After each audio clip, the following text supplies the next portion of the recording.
The meeting starts now. Okay, folks, no more swearing. We're hang on. We are live. Whoa. Okay, definitely no more swearing now, right? So welcome to another edition of TPT. I'm afraid all the grown-ups are away, so I'm almost in charge until I hand over to our guest.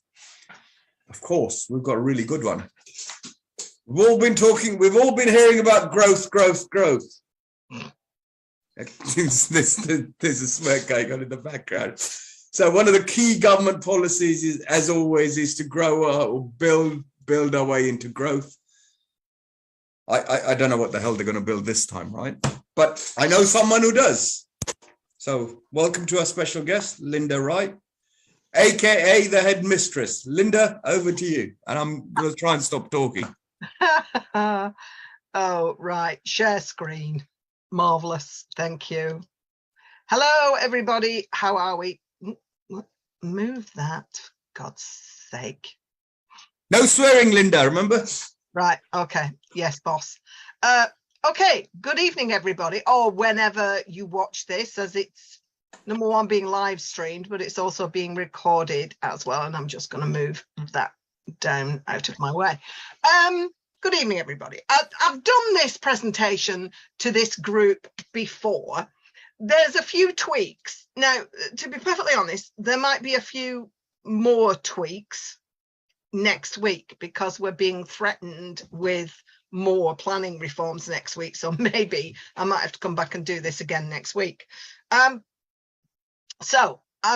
called it, oh my God, more planning reforms. These are the ones that have happened over the last 2 years. This is for England only. It's not for Wales, Scotland, Ireland. It's for England only. Wales has a very similar but slightly different system. So this is England only. My name is Linda Wright. The company is PLANiTWRiGHT. I'm a planning strategist, independent consultant. I help people to get planning permission. So what have we had for the last 2 years? Well, we've had these two people now, Bojo and Rob the Builder generic. He's gone. We've had the pandemic over the last 2 years. It's still not gone away. People are still getting COVID and going into hospital and or more or less surviving with it now, and not getting quite as desperately ill, sadly. We've all been working from home in our pajamas or pants or whatever item of clothing you chose to work in from the waist down. And then we've had the vaccinations, which minor miracle. So we've all had those of us who choose to have had the vaccinations. I've just had my autumn booster. So I'm carrying on. I've got a bit of a sore throat. So if it crackles, I apologize, but hopefully we'll get through this. Right, what I thought I would start with, because I did a conference this week, and I'm in London next week doing another conference at the Law Society offices at Hall. A lot of people are still getting permitted development wrong. So I thought I would just do a couple of slides on permitted development, because the problem being our fabulous central government have called things that aren't truly permitted. And everybody talks about permitted development rights and thinks you can just skip off and do these things without any recourse to the planning department. And that's not necessarily the case. But I thought I would just, at the expense of possibly insulting some people who go, do you know what, I know all that. Why are you telling me this? I'm down with this. Well, I'm just going to repeat it because some of it bears repeating.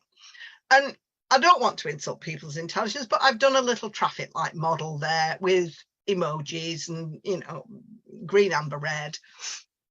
Right, permitted development. This is the true permitted development, which means you do not need to go anywhere near a planning department. You might need building regs, but you don't need full planning permission. So no application required, fully permitted. And it includes, and we all know this, if you want to put a conservatory on the back of your house, you're probably going to be able to do it under permitted development rights, but you need to be careful and check all of the criteria. And it also includes some changes of use. And again, I want to talk about those changes of use because some people are forgetting some things and other people are sort of just getting some things a little bit wrong, as was evidenced by someone who came to me recently. And he'd put a dormer out at the back slope of the roof. And he'd come to me and he wanted to do other bits and pieces. And he said, oh, well, of course, I've done that because it's permitted development. Well, I looked at it and unfortunately, it was one of these properties that has a road at the front, the main road at the front, but it also had a named back alleyway that was navigable by a vehicle. So it was a named road. And the legislation says that if you are bringing a dormer out of the slope of the roof, it doesn't say rear, doesn't say front. It says fronting onto or adjacent to a road, then you need planning permission. It's not permitted. So this guy had gone ahead and built this, fabulous big dormer. And I said, well, it needs planning permission. And he said, no, it doesn't. So I sent him an extract from the legislation. It does. And I'm really sorry. And the planner did agree and said, yeah, you need planning permission for this. Unfortunately, it was in a conservation area and it wasn't approved. So you've got to be careful with this. You can't be cavalier and think, do you know what? I know what permitted development rights are. Now, a lot of people go ahead and build conservatories, extensions, what have you, and you don't need permission for that. But when you come to either sell, or if you're a property investor or developer, and you come to refinance, a lender or a purchaser's solicitor might say, we want evidence from the council that this was permitted development. They will not trust that you just say, oh, it was permitted development. So you may then end up in a situation where you have to then go to the planning department to get them to issue a certificate of lawfulness to say that what you have built did comply with permitted development rights. Now, that is not a position that you want to be in. So the next permitted development, and I hate doing this, but it's permitted development, it's badged as permitted development. It's actually a neighbour notification, and it does what it says on the tin. It's for the larger household extensions. Not a lot of people have realised are using this right, and it's a shame, really. Larger household extensions, single story. If you have a detached house, you can go out 8 metres single story. If it's a terrace or a semi-detached, it's 6 metres single story. And you can add this large extension, which will give you a large sparkly kitchen, a big family room with a big TV on the wall and the white leather sofas and all of this stuff that everybody has with these big kitchens that everybody just sits down and watches Bake Off. They don't actually do any cooking. They just watch the cooking programs. So an application is required. Even though it's badged as permitted development, you have to submit a prior approval to the council for their prior approval. Now, the council has 48 days, 42 days, not 48. I'm looking at the 8 above, 42 days in which to approve these applications. If they do not notify you within that 42 days, you can claim consent by default. And I've done this with a couple of councils. However, if a neighbour objects, then it's like snakes and ladders. You have to go back down the snake and you have to get full planning permission. But if you have neighbours who go, oh, you know what, it's a single story extension, I don't care. Then if within 42 days the council come back to you, then you've got their prior approval. If they don't within 42 days, you can claim it as a deemed consent by default.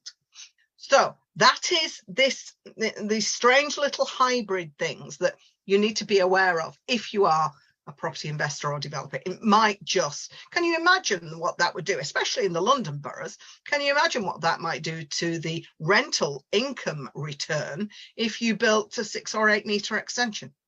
I think that would probably improve matters. And I've even done this to facilitate subsequently turning a property into an HMO.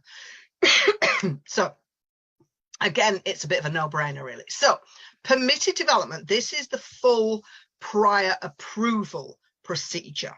Now, prior approval procedure used to be really easy. When it first came in 2013, then 2016, it was reiterated. It was a really easy system. There were very few controls.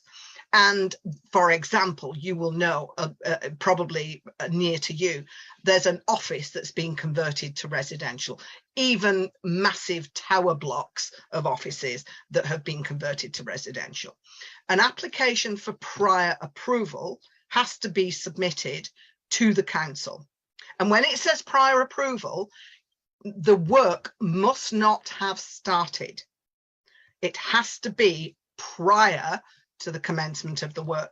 And if you have started it, then you can't do this. So the council with these ones has 56 days to decide. That's for the old proposals. With some of the new proposals that have come in, the councils have the right to ask for an extension of time. The fees for these used to be, you could take a block of offices, you could convert it to 100 residential self-contained flats, and your fee would have been about 96 quid. Not anymore. The fees have increased massively, and they're, depending on which procedure you use, they're about £100 per flat. So it's no longer as financially lucrative as it once was. So that's the rundown of these permitted development rights. Now, you see, when I said in the true permitted development, I said some changes of use. And this seems to be the mantra of every property investor and developer. And they've been on a course. And the course, people who run the course will say, oh, don't do your single lets, you know, convert your house into battery chicken living. Some of them, I know some HMOs are beautiful, but some aren't. So, and trust me, whoever is watching this, you are never gonna get tenants as good looking as this. It ain't gonna happen. Might happen in New York City, but no, it's a fantasy. So, you know, I mean, and basically the whole Friends situation is an HMO. They're all living together. So permitted development right is a nationally conferred right by central government. You can change a single dwelling house to a small HMO. That is 3 to 6 unrelated people sharing facilities. A lot of the time now, the only facility they share is probably a kitchen and maybe laundry facilities. Most of these conversions that people go and put an ensuite bathroom in a living room and convert it to a bedroom, and you're off. You cannot do this. As I said, this is the nuts of planning. On the one hand, you get central government conferring national permitted development rights. On the other hand, you can have councils who can use their powers under Article 4 direction to remove those permitted development rights. So where a council has removed the permitted development rights, a full planning application must be submitted. Also, it's about the number of residents, not the number of rooms. So if you get a large Victorian villa type of thing, and you've got big rooms, big double beds in, you know, 2 or 3 of the rooms, and you get people who start to cohabit, they go out clubbing one night, they meet someone, come back and share my room, fab. But if you then go from 6 people to 7, 8 or 9, anything above 6 requires full planning permission. Doesn't matter about an Article 4 direction, whether there's an Article 4 direction in place or not. It's about, so it's not a 6-bed HMO, it's a 6-person HMO. You cannot do this in Wales. So if you find you've got a property just over the border and it's in the Welsh Assembly government territory, there are no permitted development rights in Wales. You need full planning permission across Wales. So, Article 4 directions. Where the council has brought into force an Article 4 direction, and Reading is, well, Reading's about to bring in an Article 4 direction for an entirely different reason. And this is because councils can also bring in Article 4 directions to prevent the permitted development right for the change of use from offices to residential. It's not just about, excuse me, that's my phone. It's not just about HMOs. It's about everything. Article 4 directors can relate to everything, and they remove the permitted development rights. They usually have good reason to do this. It's because they've got an oversaturation, they're trying to protect the area, and they're wanting to restrict any HMO numbers or anything else that they've put in place. So an application has to be submitted. Once you submit the application, you've got other restrictive planning policies that kick in. So the likelihood is, in a lot of these cases, if you have to submit a planning application, you're not going to get planning permission because you may not be able to comply with the planning policies. There used to be no council fee, but in 2018, the regs were changed that said it's at the discretion of the council. So most councils charge a fee. And don't forget, if you're looking for Article 4 directions, please put in Article 4 HMO, because there'll be lots for conservation areas and things like that. There can be more than one. In one council, there can be more than one Article 4. I think Oxford's got 3 or 4. So just be careful to make sure you find the map covering the area and make sure that your property is outside of that area. As I've said before, an HMO for 7 tenants automatically needs planning permission, and do not confuse planning with licensing. Planning and licensing are determined under entirely separate pieces of legislation. Even though, and people can't get their heads around this, and I can understand, even though in the same council you might be granted an HMO license, that does not necessarily mean that you will get planning permission with that same council. Excuse me. And if you get licensing, for example, for up to 10 people, again, that doesn't necessarily mean that you're going to get planning permission for up to 10 people. So now I want to talk about this. It's not really, there's just 2 slides that I've put in blue here. It's not really the major bulk of the planning reforms, but it's the planning reforms came in, and you need to understand about this because it's a massive change. There was a change to the use classes order that hadn't been changed since 1987, and that came in on the 1st of September 2020. I can't believe it's 2 years ago. I've been talking about this for the last 2 years. I cannot believe it's that long ago. It seems really fresh and new and different. So massive change. Lots of these uses that you can see there. A new use class E was created for commercial, and it's called commercial, business and service. And it combines all of these uses into one single class. Class A1, Class A2, A3, B1, A, B and C. That's office, business, research and development, and very, very low key industrial. Part of Class D1, that's clinics and medical facilities, and part of Class D2, gyms and indoor sports and that. Class F1 also came into being, learning and non-residential institutions, and Class F2, local community. I'm not going to talk about those. They're not the bulk of it. The issue with this is, why is this so important? Why is Class E so important? You need to know about this for the following slides and things that I'm going to talk about. So Class E has lumped together, and that's the best word to describe it, lumped together, shops, financial, cafes, offices, all in one use. Well, what does that mean? That means that in the view of the central government, all of these uses are the same, and to move from one to the other doesn't constitute development. It's not permitted development. It just isn't development. So you can change and swap. So if you own a shop and the person who was the tenant in the shop is saying, oh, we're not making any money, you know, the coronavirus has killed us off. And someone comes along and says, oh, well, I'd like to use it for a cafe, because there's lots more cafes and coffee shops have sprung up, I've noticed. People seem to be sitting around drinking coffee. Now that you can get out of your house, they do seem to be doing that. So someone comes along and says, I'd like to stay the tenancy and I'd like to use it for a cafe. Yeah, go ahead. No planning permit. Do I need to go to planning? No, you don't.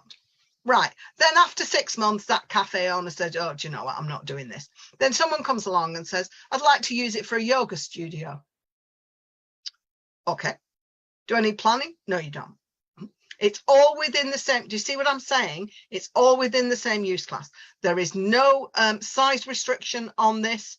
It's all commercial business and service. It can flow. Now, this is in order to help high streets, arguably, but it's not just for the high street, but to help the vitality and viability, so that you don't need to go through the planning process to move, so that you don't end up with vacant units on streets. So there's also the sui generis class, which is Latin and it means of its own kind, and it's the so-called bad neighbor uses. Now, they've thrown into this class A4 and class A5, the former class A4 and class A5, pubs and hot food takeaways. This means that in sui generis, if you want to change the use of a property, you have to get planning permission. There is no permitted development rights. Now, there's one exception to that with the hot food takeaways, and I'll talk about that in a bit. So that's sui generis. So if you're looking at buying a pub, be careful. It's in the so-called bad neighbor development now. This is Lichfields, and I always talk about this and I always post about it. And Lichfields think I'm wonderful because I tell them, everybody, that this is the best reference guide. If you put into your browser Lichfield's guide to the use classes order, it has to be from 2021 onwards. Make sure that you don't get an old one. And if you put in 2022, it'll probably come up with the latest one. So this gives you all of the use classes, but it also gives you all of the classes in Class E, Class F1 and Class F2. Class C3 has not been changed. That is still dwelling house and it's still in there. So pubs. Excuse me. I told you I wasn't well. Right. No permitted development rights now. You used to be able to. This is why you see a lot of former pubs have been converted to Tesco Express, Sainsbury's Metro, all of it, and Spar and all of these kinds of shops, because they didn't need planning permission for it. But that has now gone by the by. There are no permitted development rights for pubs. You can't change them. And it's no use saying, oh, well, it's got landlord's accommodation upstairs and that's residential. No, it's not, because the planning unit is all one and it is pub. And it's in sui generis now. So if your strategy, because you've done a course, if your strategy is to buy pubs and convert them to residential, you need planning permission. Full planning permission, no mucking about. You also need planning permission. I get lots of people who say, oh, well, I'm just splitting a house up. No, you're not. You're creating self-contained units, which requires planning permission. There is no permitted development right to convert a house into flats. Nowhere. And you've got to be careful, because in London, there are minimum size standards. Unless your property is over a certain size, and it depends on which borough you're in, then you cannot even contemplate conversion. Once you've done that, these are all of the things that can be, that this type of change of use can be refused on. There are sometimes very restrictive planning policies. You might have to, because you're creating new dwelling units, you might have planning contributions to pay. Your room sizes need to comply with the policy. There'll be parking wars because all of the neighbours will be up in arms because they won't have anywhere to park. You need to provide amenity space, cycle bin storage, acoustic insulation, energy sustainability, and there will be neighbour objections, no doubt about it. So those are some of the reasons that I've seen these things be refused for. Now, this is my impression. This is what I see in my brain. Now, people look at it and go, what's that? Well, it's a wolf. It's a wolf in sheep's clothing. Can you see? Oh, God. So I was presenting this and they went, what's that? It's a double-headed. No, it's a wolf under. Oh, never mind. I understand it. I got it. Excellent. I'm so pleased. Permitted development rights, which are not permitted. You need the prior approval of the council. In my view, these have been wrongly badged and lots of people are getting into lots of trouble with these things. So I think if this gives you a visual, permitted development rights, prior approval, changes of use are wolves in sheep's clothing, even more so now. Right. Let me talk to you about one of the first ones that came in 2 years ago. Can't believe this is 2 years. Right. Upward extensions, or what they call air rights in the States. This was a brand new part of the General Permitted Development Order, which now runs to 180 odd pages, I think. So the General Permitted Development Order has been amended and amended and amended and amended. Right, so this is for the construction of new dwelling houses. Now, for construction of new dwelling houses, read flats. It is Class A. It is to create new self-contained flats on top of detached blocks of flats. It's only for, this class is only for detached blocks of flats. And you can put up to 2 additional stories on the top of blocks, purpose-built blocks of flats. Now, the top left I put on there because I thought this is what the now King Charles would probably call a carbuncle. That is the Shankly Hotel in Liverpool. And that is, I don't think this was done under prior approval, but it's a fun photograph and it's bloody ugly. I'm sorry I'm swearing, but there we go. Now, the other 3 that I've got on there are far more, what I would call far more reasonable and far more doable. And you can see that 1 story has been created on the one on the top right, 2 stories and in a sort of a glass and steel construction have been created bottom left, and then bottom right. I quite like this sort of very brutalist sort of architecture that's been put on quite a nice, possibly Georgian building. That looks horrible. I like that. I like the design of that. I think it's really well done. I think it probably took some doing to get it through past planners, but I like the way it's been handled. So, but each one to his own, you see. I mean, probably the classic one is the top right because it's back and it's low down and it creates I don't know, it creates a very she flat or 2 on the top of that building. But upward extension, so you can do this under the prior approval system. Provided it complies with all of the criteria, this does not need full planning permission. It can be done under prior approval. Now, this is death by PowerPoint. I'm sorry. The next one that came in was 1 and 2 story extensions, either to enlarge a dwelling house by adding additional stories. So if you have a detached house, doesn't need to be detached, but a detached house, say, on an estate of detached houses that's been built by Taylor Wimpey or something like that, you can apply to add additional stories.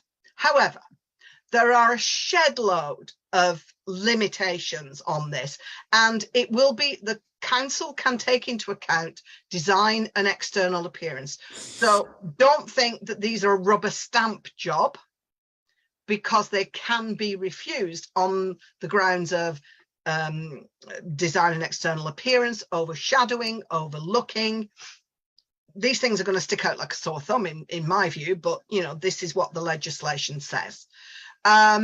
Also, in the new part 20, you've got classes AA, AB, AC, and AD. And this is for commercial or mixed use or dwelling house buildings, either detached or terraced. And you can add extensions onto there to create new flats. The top one that I've highlighted in yellow is purely to enlarge a single dwelling house. You're not creating additional flats.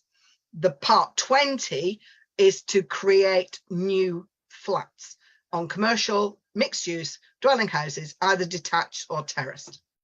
You can put up to 2 stories. If it's a bungalow, you can only add 1 story. This is subject to a load of matters that the local planning authority can take into account. So it's not, these things are not now for the faint-hearted. Now, we've also got, came in August 2 years ago, Class ZA. And this is for where we had previously Class O, which was conversion of existing office buildings, which were found to not really be fit for purpose. We've now got, you can demolish and rebuild those buildings. It is only for single purpose detached blocks of flats or any other detached building that was in B1 office use.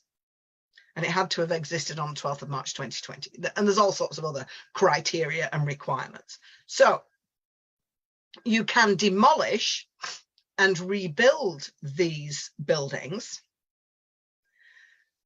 to replace it with either a purpose-built detached block of flats or a purpose-built single dwelling house. Now, you might think that might be a big house, but it depends on the size of the block of flats. Could be a small block of flats, small block of 4 flats. You want to demolish it, rebuild it with a single dwelling house. And you can add stories on top of this as well, but you can only build on the existing footprint.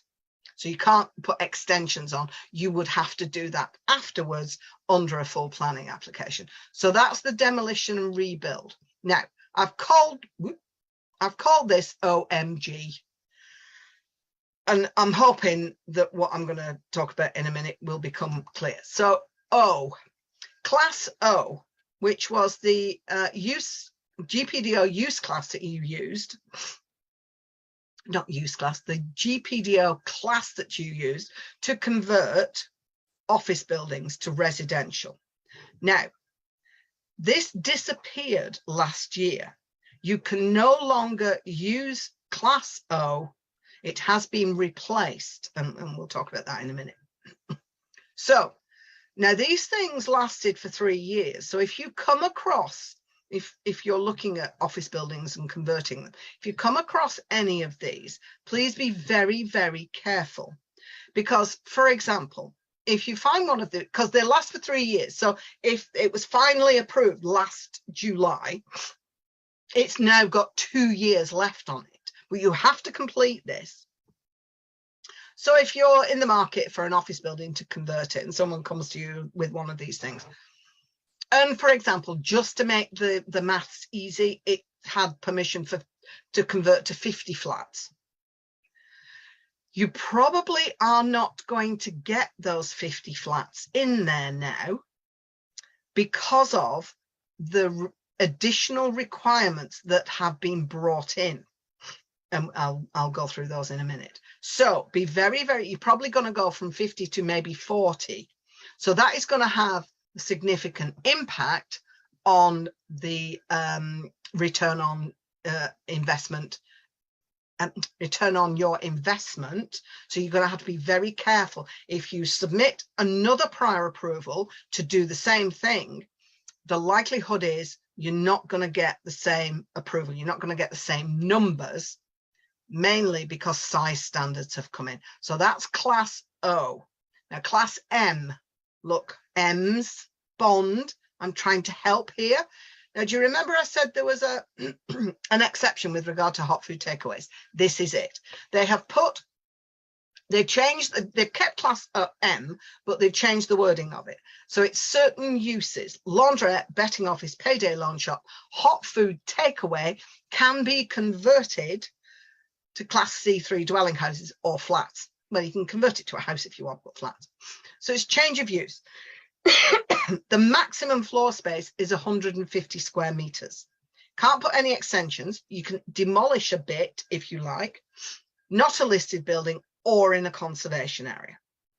So you can do this. And the matters that the council can consider are transport and highways, contamination, flood risk, loss of services, design and external appearance, and provision of adequate light to all habitable rooms. Now, you also have to comply with the minimum space standards as well, which we'll talk about in a minute. So that's class M of my OMG. We've now got a class MA, which is the class that replaces your class O, which was formerly your office to residential conversions. This now do you see why I talked about use classes order class E? Because you've got all of those other things. You've got shops and everything else that can now be converted to residential. Now, loads of people came to me and said, oh, I'm going to convert Debenhams. And you think, well, no, probably not. They put a limit on this. It's 1,500 square meters. You can't do this in a listed building, but you can do this in a conservation area. It must have it must have fallen within class E for 2 years continuously previously. And it has to have been vacant for 3 months before you submit the application. So there are quite a few boxes that need to be ticked there. And again, the council can consider all sorts of things. I'm not going to read all of those because my throat's going, but you can see the things that you have to comply with. And because of Grenfell, where the development, if it's a certain number of stories, and I think it's 8, there has to meet fire risk, and this is included within your planning requirements. So a lot of these applications have to be accompanied by lots of reports. Class G of my OMG, a GG apparently is the first one out the gate. The trap, the cage, whatever they call them. Right, conversion of class E again, or a betting office or a payday loan. Now, this used to be fully permitted development. You could put flats above a shop up to 2 without requiring planning permission. It was absolutely full permitted development right. Now, because of the other restrictions that have been put on, they've had to make this prior approval. You can't use the ground floor of the shop as any part of the flat, like a kitchen or a bathroom, and it's to be used as a single dwelling house. The matters to be considered by the council are the usual, but also storage and management of domestic waste, because lots of people were having bins all over the pavement and that sort of thing. So, as from the 1st of August 2020, again 2 years ago, adequate levels of natural daylight have to be proved in any submission. You can't just, you now have to comply, you have to provide layout drawings, and you have to provide elevational drawings to prove that each habitable room, and the only room that isn't habitable is a bathroom, has adequate levels of natural daylight, and councils are requiring all sorts of information on this. Sizes, windows to be measured, depth of flats to be measured. I've got consultants who are now doing natural daylight reports. So councils are asking for a lot of information on this.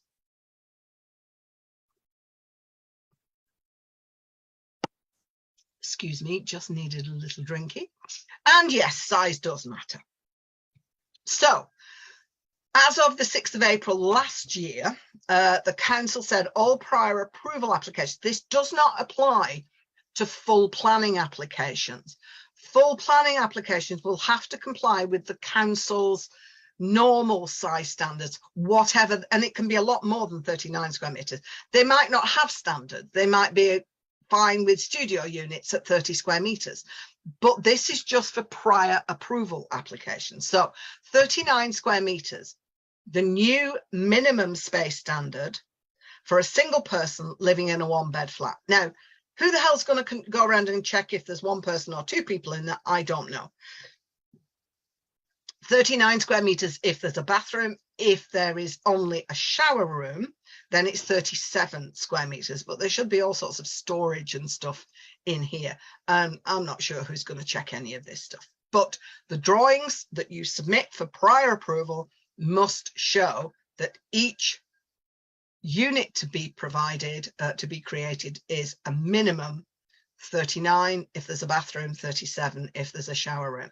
And this is why I said previously you need to be very careful with previous consents, because they may not now comply with these new space standards and the natural levels of daylight as well. The size standards come from the nationally described space standards, which first came in the London plan and now has been adopted by lots of other councils generally, but it is an absolute requirement. There's no getting away from this. If your flats that you're creating do not comply with this, it will automatically be refused.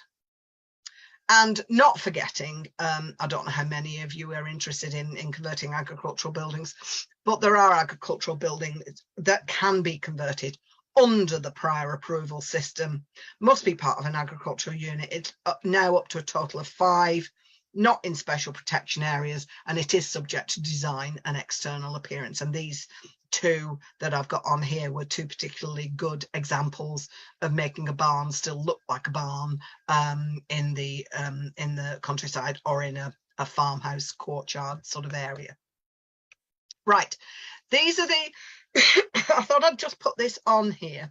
These are some of the expert reports that you're going to require, but certainly for prior approval applications, where appropriate, obviously, but also for full planning applications. So for your prior approvals, this is just from my experience, transport and highways to cover parking and the like. Contaminated land, if there is any contaminated land, usually if it's an existing building that's been there for a number of years, there's not a contaminated land issue. Flood risk, this is certainly an issue, and you would need to get a full flood risk assessment and mitigation report for some applications, for some councils. Noise mitigation measures between floors and between flats. That's something that we see a lot of. And adequate levels of natural daylight assessment. If your property, even if it's prior approval, if the property that you're converting is within, and I had this recently in Leicester, is in a conservation area, the council are likely to come back and ask for a heritage statement. And again, it's just additional cost and time and everything else, but you're better to be forewarned about this so that you're not having to scrabble and do it later. Of course, if you've got full planning applications, you could also require a whole raft of other reports, such as arboricultural tree assessment reports, biodiversity, which is a big one now. Lots of people are coming wanting biodiversity reports for things like bats, newts, badgers, the whole variety, habitat, wildlife, birds, all sorts of things. So just be aware that planning applications and prior approval applications are a lot more complicated than they used to be. Right, so we've done prior approval. I thought I'd just throw a few slides in here just to go through a few other things. An enforcement notice. An enforcement notice is where either development has taken place without planning permission, or it's taken place because you've not complied, or someone's not complied with the conditions of a planning permission. So an enforcement notice will be served. It's a legal document. It needs to be complied with, and you need to take action fairly swiftly. Or It's served on an owner, and if there's a lender involved, it will be served on the lender as well. And it will appear in searches, and it may also appear when it's been resolved, which is a bit naughty because they should annotate it or take it off. So if you get an enforcement notice, or anybody you know gets an enforcement notice, you only have 28 days in which to appeal. So you need to act fairly swiftly with these things. If you get a refusal, this is normally the face that people pull when they bring a refusal notice to me. Please read what the decision notice says. What are the reasons for refusal? And can they be addressed by submitting a new application? Someone came to me recently with a reason for refusal that said failure to submit sufficient information. Well, you're not going to go to appeal with that. If you fail to submit the information, submit a new application and submit and add the information. Sure, and you can even do it for free.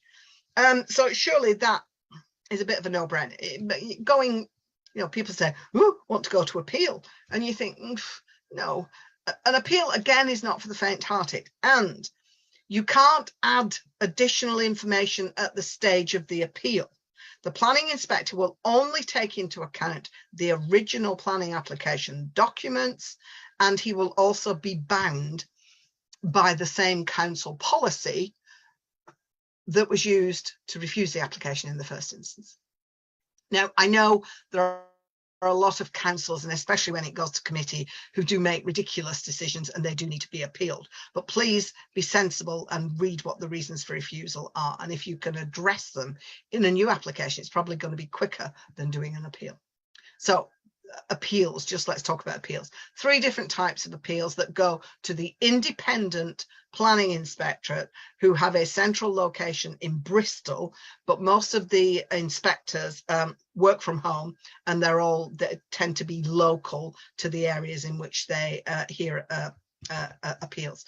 So there's the written representation one. This is something like 80% of all appeals are done by written reps. You do a report, council does a report, goes into the inspector comes out and has a look and then issues a decision. There's also an informal hearing, which is a bit like sitting around a dinner table, and the inspector will sit at the head of the table and will ask questions of either side, and it's a bit of a debate. Public inquiry is where you end up with barristers, and it's formal cross-examination, and it usually takes a minimum of 1, possibly 2 or 3 days. Tends to be for more strategic developments, and it tends to be for large housing developments, that kind of thing. If you want to appeal against the non-determination of an application, I've got several applications that have been in for 3 months and nothing has been done with them. So after 8 weeks, you can appeal a non-determination. I'm convinced it's a bit of a waste of time, but it can be done. The opportunity is there. If it's a householder application, you've got 12 weeks from the date of the decision to appeal. Any other appeals, it's 6 months, but don't forget an enforcement notice, you've only got 28 days from the date of service. And remember, 35% of appeals are allowed. So that means you've got a 1 in 3 chance of getting your appeal allowed with the planning inspectorate. So what happens when you get planning approved? It doesn't end there, to be honest. You get a decision notice with a prior approval. It's not a decision notice, it's just a decision letter. So it's a slightly different thing. Please read it, and please read what it says, how long you've got, make a note of it in your diary if you're not, selling the property on. Condition number 1 will tell you when it expires. It says usually 3 years, but it doesn't have to be 3 years. The councils can change this, so please read these things. Are there any conditions? Invariably in this day and age, there will be conditions. You need to discharge conditions with a new application. It's an application to discharge conditions, and it has to be submitted, and it's likely to take several months again to be discharged, because you're going to have to submit things like landscaping details, drainage details, flood risk or flood mitigation. All sorts of things can have to be. And some conditions are called precedent conditions, which means they have to be discharged before you start any work. So getting planning approval is fabulous, but it's kind of only the beginning of the process. And don't forget, there's something called, I don't normally say this because it frightens people, but there is something called a judicial review.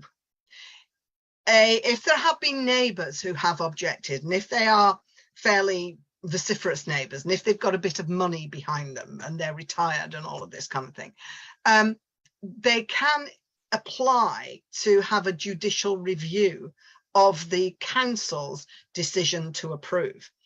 This should normally be done, there's normally a period of about 3 months, but the High Court judges prefer that it be submitted within about 6 weeks. So if there have been lots of objections, just be aware there is a judicial review process. Now then, this time last year, we had an old change and we got Michael Gove in as the levelling up secretary. I don't know what that department's called anymore. Now, I don't know about you, but I think that Michael Gove looks like Joe 90, but it's just me. And there was a squealing of brakes because the planning bill that had come out had been royally roasted as being an absolute catastrophe waiting to happen. So that the brakes were put on with that. And I don't know about you, but having someone who's supposed to be responsible for housing and development, and he's seen holding a banner that says stop overdevelopment, I wasn't terribly impressed, and I didn't hold out much hope. But now we've got the catalogue of disasters continues. It's not a political comment. There will be further reforms. There's no two ways about it. The planning bill that is already going through is probably going to be changed. There's threatened to be a national planning policy framework. Boris Johnson obviously has gone, and we've now got Liz Truss. I think they've got more on their plate. Kwasi Kwarteng did the mini budget. They've got more on their plate than just planning reforms, but planning reforms are still in the mix. I don't even know if these two on the right are still in post, because there seems to be a revolving door at number 10. So what is the future of planning? Well, your guess is as good as mine. There is allegedly, I put on social media, there's allegedly going to be another announcement on the 19th of October, which I think is next Wednesday, to follow up on the announcement in the mini budget of investment zones. Now, quite frankly, we've seen this before. We've had enterprise zones, we've had free ports, we've had local development orders, we've had all sorts of things. They take ages to come in, and invariably they don't do what they're intended to do. So apparently central government are talking to 38 authorities with about 24 sites. Now, we've already had, I think it was Oxford, have said, we're not applying for any investment zones. It does not sit well with what we are trying to achieve in the council area. So that's interesting that there's obviously a rebellion has started, because these investment zones are modelled on what were the free ports. They're talking about a deregulation and a relaxation of planning policies. Again, we don't know exactly what, because it's not written down. This may come out next week. They're talking about a removal of height limits. Well, okay, fine. What does that mean? Ditching of affordable housing provision. Well, again, if you're not going to supply or build affordable housing, what's going to happen to that? Where are people going to live? And a ditching of also of the environmental requirements. And this has had the environmental bodies, especially RSPB, absolutely up in arms and saying, you know, this is a complete sellout. They're also talking about planning obligations, i.e. Section 106 agreements, could also be massively scaled back. I mean, and that was Section 106 is one of the things that requires housing provision, and they're talking about putting the threshold of housing provision to 40 or 50. Now, they've talked about this before, and it was blocked by a lot of people. So the future for planning is kind of up in the air at the moment. So 3 minutes, 4 minutes, 6. That's me. PLANiTWRiGHT planning services. We do drawings as well. I do a 30-minute telephone consultation if you email admin@PLANiTWRiGHT. I will do Zoom, Google Meets, Teams. My planning, my website, that's my printer just churning. My website is still down. It's still under construction because I can't decide what to do with it. There is a fee for a 30-minute telephone consultation. It's there.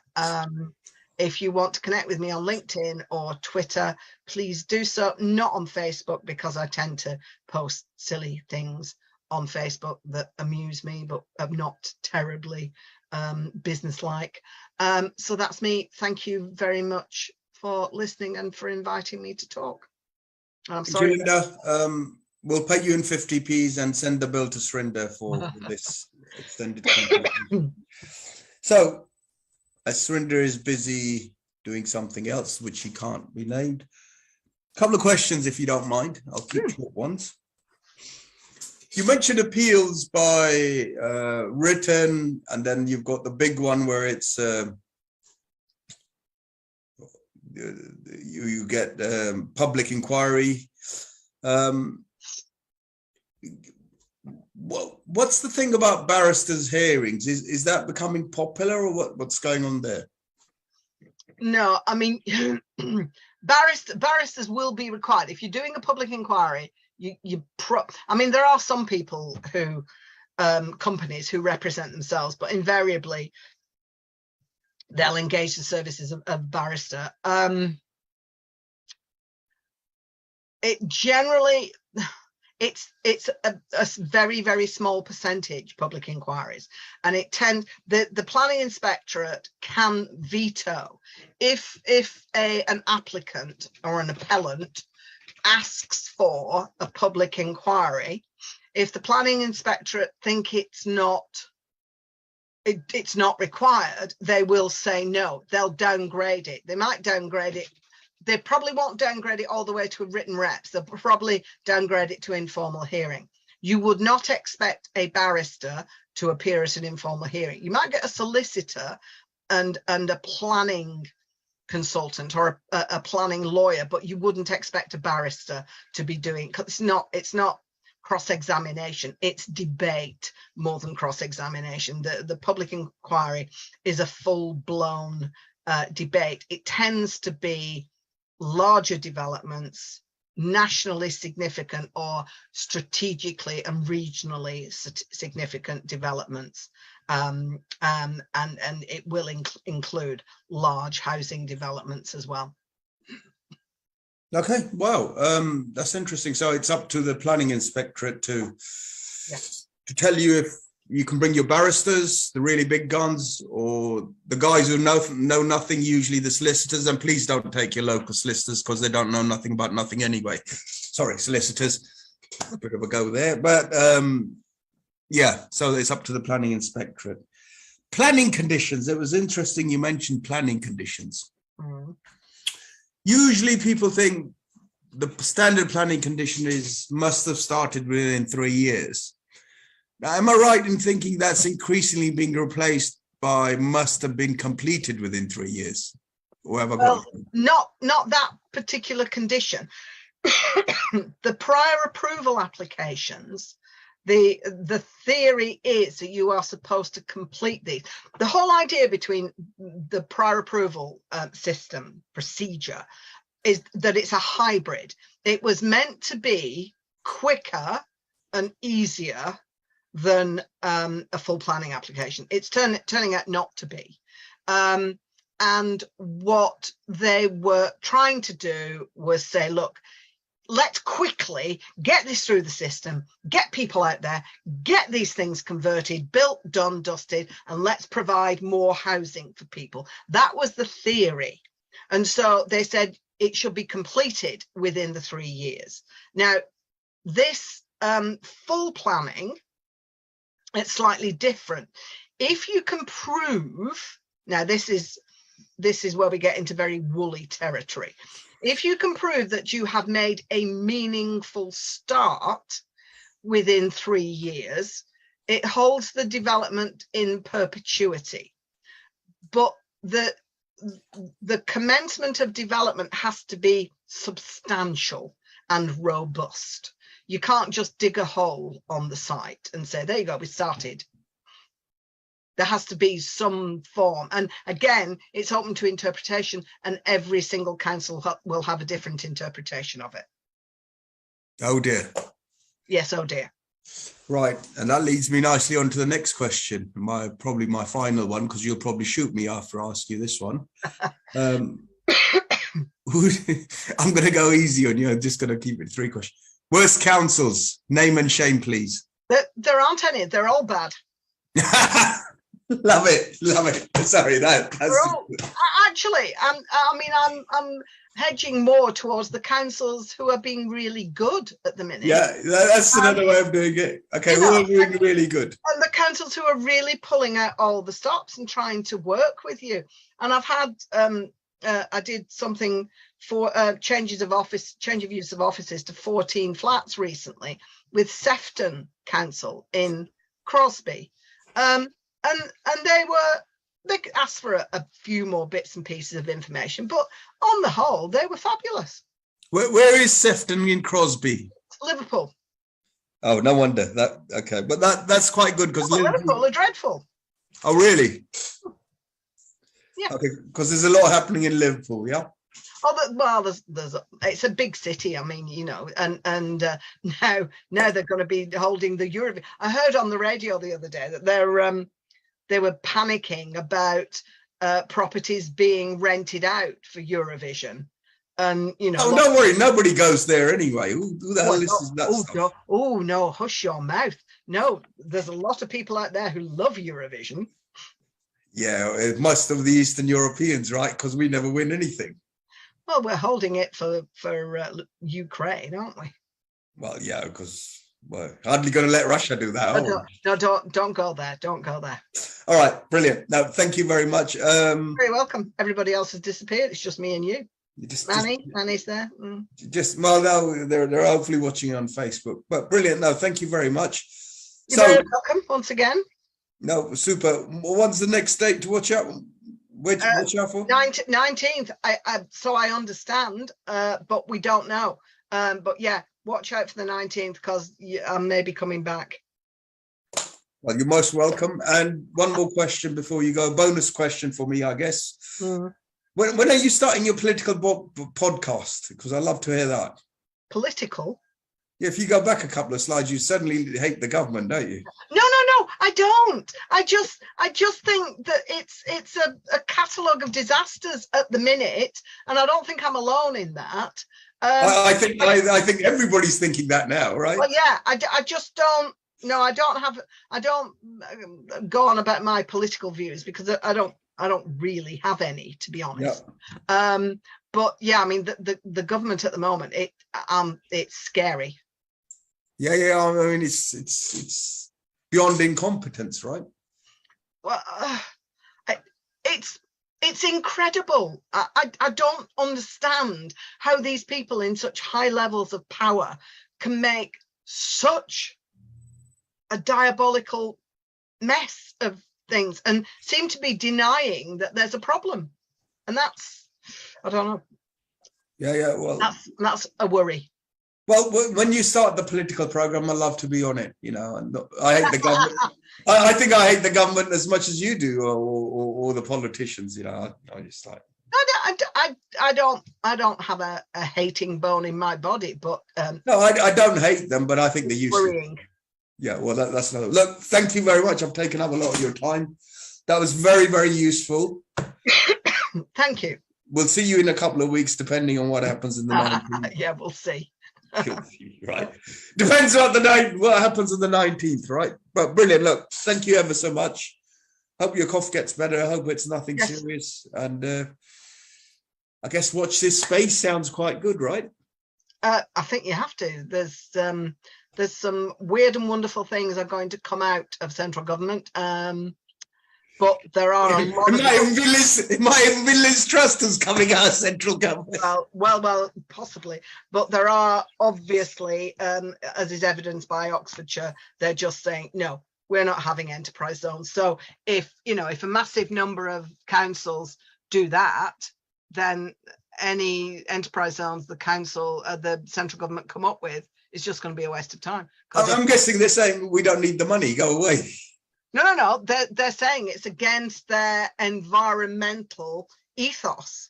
And it's not what they want to see in their area. They don't want to have enterprise zones where there is no limit to the height. Environmental issues are swept aside and there's no affordable housing, which you can't disagree with, to be honest. Well, affordable housing means different things. If you're talking about affordable housing in central London, it could mean £500,000 or £600,000, I believe.